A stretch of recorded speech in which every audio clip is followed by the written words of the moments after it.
Hello, everyone. Welcome to Chasing a Murderer. Today, we are on part 132 of Life Beyond the Grave, which is a story about the very strange couple referred to as the Doomsday Couple, Lori Vallow and Chad Daybell. Now, I'm trying to catch this series up a bit, and today I wanted to do just an audio because I'm able to do that a little bit quicker. I want to say thank you to all of you that have been such a very loyal support to this channel, who have been here from day one. And thank you to the new people that have jumped on board with our family. I want to say that I appreciate the likes and the subscriptions very much. I want to send out a special thanks to those who have supported us on Patreon so that we can keep making videos. We have learned that Kay Woodcock is having a difficult time finding out any information about her brother, Charles Vallow. Lori Vallow is making it seem as though she's making all these arrangements for Charles' memorial, but when in reality, she isn't. She's just buying time to stall and manipulate. One of the biggest concerns on her mind is the life insurance policy that Charles left behind. For some unknown reason, she believes that life insurance policy was going to her. She felt confident enough that she had persuaded Charles to leave everything to her if something happened to him, but that isn't the case. Charles knew that there was a chance that something could happen to him, yet at the same time, he was believing that there was part of Lori that might come around and say, you don't do that to someone that loves you. Thankfully, he left the insurance policy to his sister for his children, especially JJ. He knew that Kay Woodcock would do the right thing with that money. Larry and Kay Woodcock must feel completely overwhelmed during this time, trying to figure out what happened to this perfect family, at least as far as they knew, suddenly. Where is JJ? Why is it that JJ can't come to his father's memorial? Now she has the responsibility of making sure that his insurance money goes to the boys. More importantly, she had this overwhelming responsibility to see to it that Charles and his death was investigated properly and that justice would prevail. But as you can see, the investigators, they kind of tread lightly with this investigation, too lightly, while they said their intentions were to look into everything that the family and friends that knew this family were concerned about. We learned in the previous series that Charles said, if something happened to me, it was Alex Cox and Lori Vallow. We also learned that Chad Daybell was quite excited about Tammy's progress on the ranking scale. In fact, in a text, we learned that he said that he was inspired to go back to his original death percentages of his wife after Charles is gone. Lori's continuing to look into this life insurance. So it's around July 17th of 2019. Lori Vallow would have made several calls to Charles Vallow's life insurance company. We got a lot of this information from East Idaho News, Nate Eaton. You can go listen to its entirety. Are you calling in reference to a death claim? Yes. Okay, one moment, please. May I have the name of the insured? L. Charles Vallow. And who am I speaking with? This is Lori Vallow. And your relationship to the insured? He's my husband. Okay, one moment. Okay, ma'am, I'm just going to need to ask you a few questions so that I can open the claim, and then I can go over the claim procedure with you and answer any questions that you may have afterwards. That would be great. Okay, first of all, may I have your daytime phone number, please? Sure, it's... And what was the date of Mr. Vallow's passing? July 11th. And what was the cause of his passing?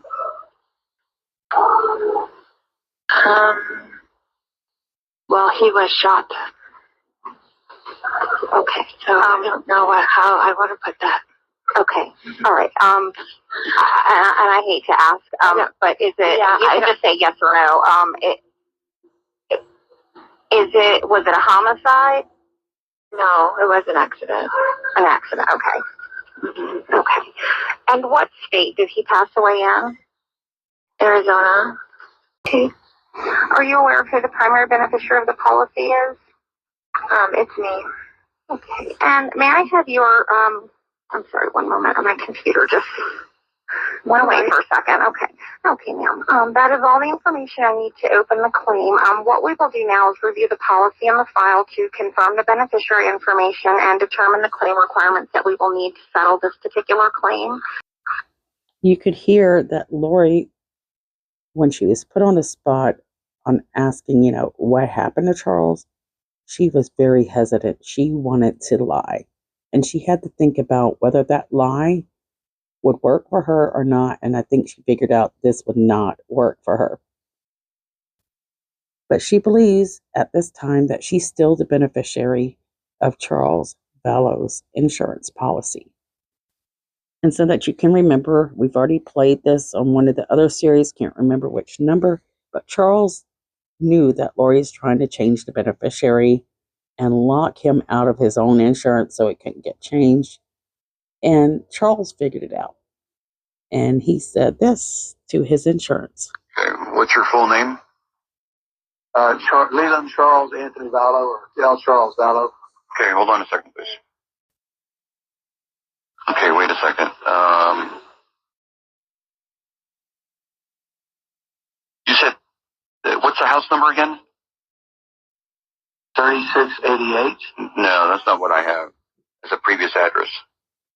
Okay, the J Price? No. I don't know what you have. I have to authenticate the call. We're in Hawaii? We were in Hawaii. Was the one in Hawaii? Okay. This is in Texas, so all I can tell you. 78746. Okay. Now, what is your password? I have a password. I don't have a password. Okay. It's telling me that I need to authenticate a password, sir. I don't have a password. So, anyways, that was before Charles passed away. This was around, I can't remember exactly, but it's when Lori disappears and then kind of returns later. She still believes that that insurance policy is hers. But Kay Woodcock knows for sure who the beneficiary is of this life insurance. So this is where things really start to go kind of crazy for Lori. Things aren't working out as she had planned. She had planned on this lump sum of money. This is something that she will talk about with her lover, Chad. A few days go by, and Lori texts Chad saying, I just got the letter from the insurance company saying I am not the beneficiary. Just days later, Lori texts Chad, I got the letter from the insurance company saying I am not the beneficiary. It's a spear through my heart. Who do you think he changed it to?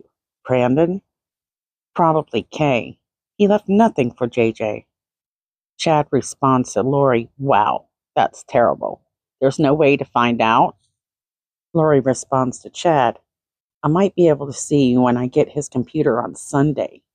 I could check the emails I sent to the insurance company. It will show change of beneficiary. He must have done it recently.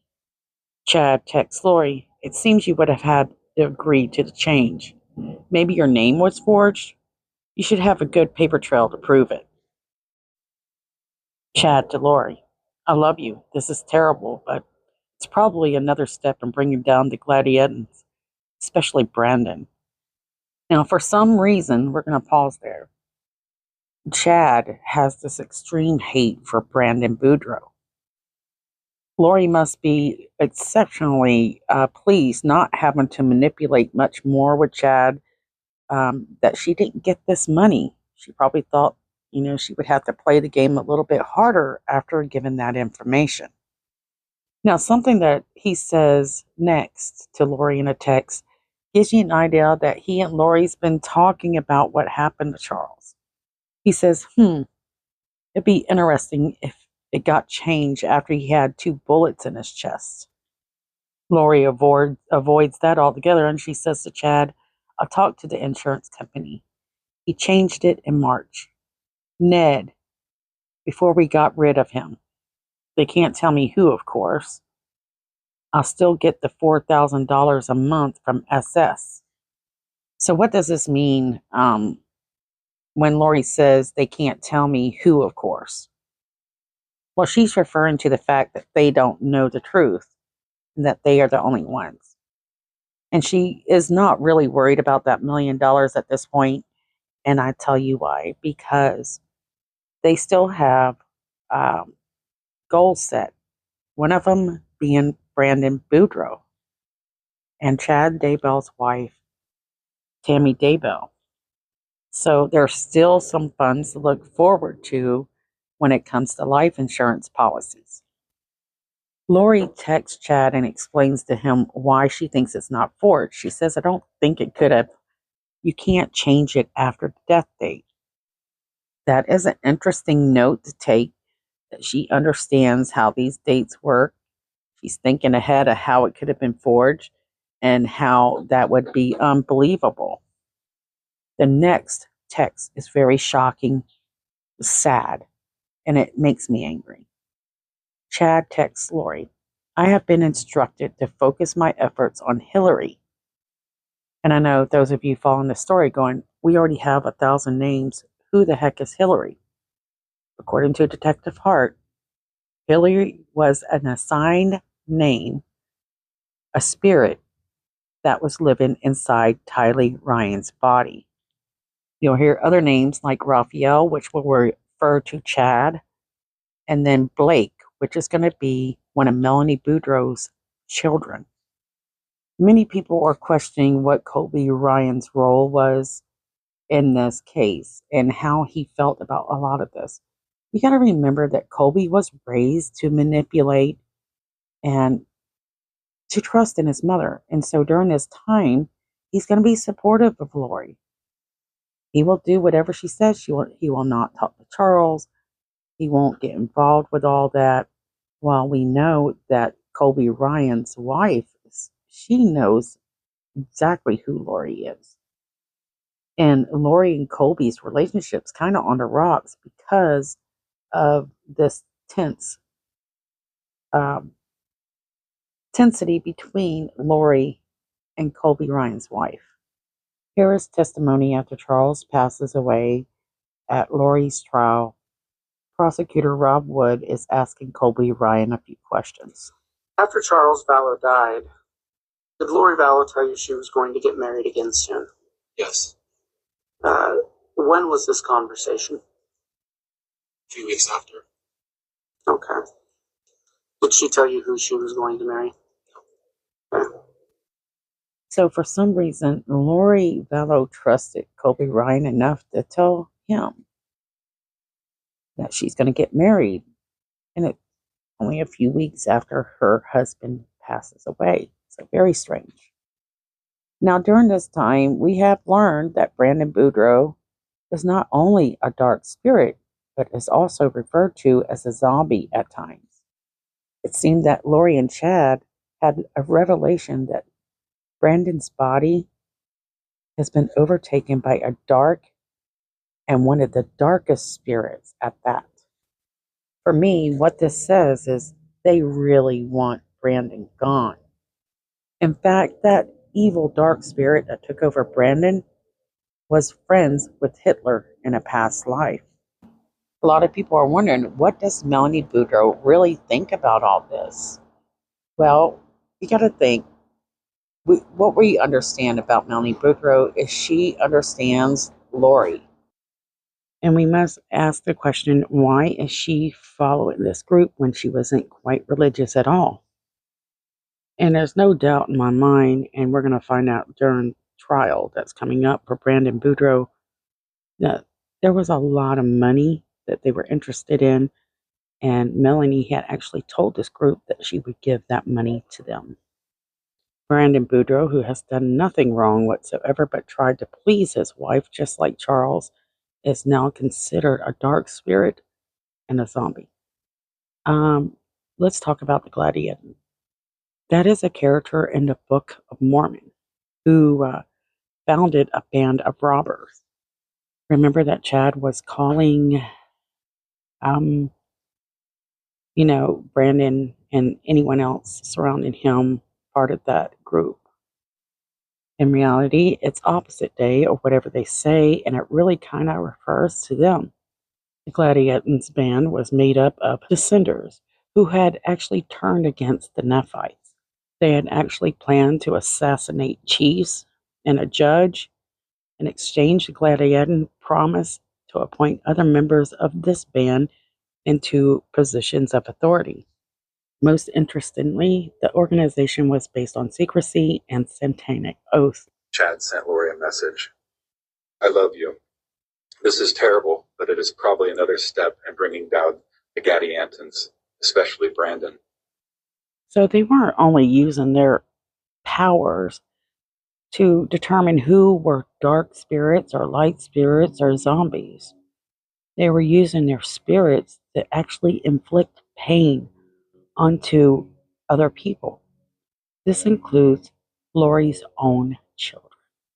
We learned that just days after Charles was shot, July 18th of 2019, Lori and Chad both were focusing their efforts on Hillary, which is a demon inside her daughter, Tylee Ryan. Lori asked Chad to find out their percentages for both Ryan and her son, JJ Vallow. She finds out that this is sad here. Tylee Ryan is at 0.13. Chad texted her telling Lori that he had turned up the pain to 10 and placed a spiritual virus in her. As for JJ, he is now 99.99. Raphael visited him and told him to follow the army into the light. I also assured him that James would love to take care of his mommy, in which he will with all his heart and soul. According to percentages, the next person that most likely is going to leave this earth, it's her own daughter, Tylee Ryan. The question is, what is the true reason as to why Tylee and JJ have become dark? According to Lori, she believes that Tylee has always been dark ever since she turned 13. As you know, Lori Vallow despised Joe Ryan. And you have to wonder if that hate extended into Tylee. Soon after this, we'll find out that Chad is telling Lori that JJ Vallow's percentage will be at 2 and Tammy's percentage will be at 3, but that's about a month or two down the road. So these percentages basically say, this is how much of their mortal spirit is left, or how many strings have broken and separated from that spirit, that mortal spirit, the original spirit that belongs to that body. Something interesting I haven't had time to look into is the fact that Chad says that this chart worked effectively for his neighbor George Bush and Stan Lee. Just earlier that morning on July 18th of 2019, around 9:20 a.m., Chad and Lori were texting, and there was an interesting word used, the word storm, which is to refer to Chad's private area. Chad had actually written Lori and said, "You are so adorable, beautiful, wonderful, heavenly, luscious, and angelic. So many divine attributes rolled into one dynamic, desirable package." Chad becomes very excited. Lori had actually told him some things that made him start thinking with a different brain, as many guys do. Chad had said, "Just grab me by the storm, and I will follow you to the ends of the universe." He's excited, and he's asking, when will this happen? And Lori responds with, "Wednesday evening, then repeatedly and gloriously until Friday." This is probably the cleanest sexual talk I've ever heard. And then Chad says, and then what? Lori responds, back to crying and saying goodbye, back to the box. Referring to the box is out of the Harry Potter movie where Harry's living under the stairs at the Dudleys. Chad says this trip to Utah had a lot of finality to it. I was told extreme changes are coming to me and to Utah. I haven't quite figured out what that means yet. I think something that really grabbed my heart and knocked me deeper into their reality was the fact that they started asking about Melanie Boudreaux's children, Blake, and what his percentage was as well. Interesting it is, but we do not know exactly if they have insurance on Blake, what's going on with this, and why are they targeting Blake. This is something that I hope that the courts will pay attention to because Melanie Boudreaux has been fighting for custody for her children. The last thing I believe personally, she doesn't need to be around them children ever without supervision. So why is it that Lori's mad and thinks that Blake deserves to have his percentage drop? Well, according to Lori, he had drawn 3 crosses on the wall in his bedroom. I think we already shared this, but I just want to go over it one more time. And at this time, Blake is at 7. They're using these magical powers to actually slice his aura vertically in several places. Then they say they're able to rip and burn it. Worst of all, they also decreased his pain tolerance. They decreased it to 1% and greatly increased his pain. Crazy, but they say that this child's spirit has the desire to depart his own body and that it's at 80%. This is very serious stuff, guys. They're talking about murdering people using this spiritual connection in order to do so. Now, Heather Daybell, Matt is Chad Daybell's brother, said that Tammy had her head down a lot of the last times that they were able to see her or seeing her at church. They can tell something's wrong, but they really don't have any concern about it.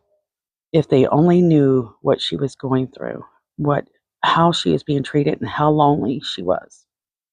Now, interestingly, at some point, Kay says that she can sense that Lori wasn't very happy with the fact that Kay inherited the $1 million. In fact, I think most of us would think that Lori was quite peed off. And Kay is already having difficult times trying to get time with JJ.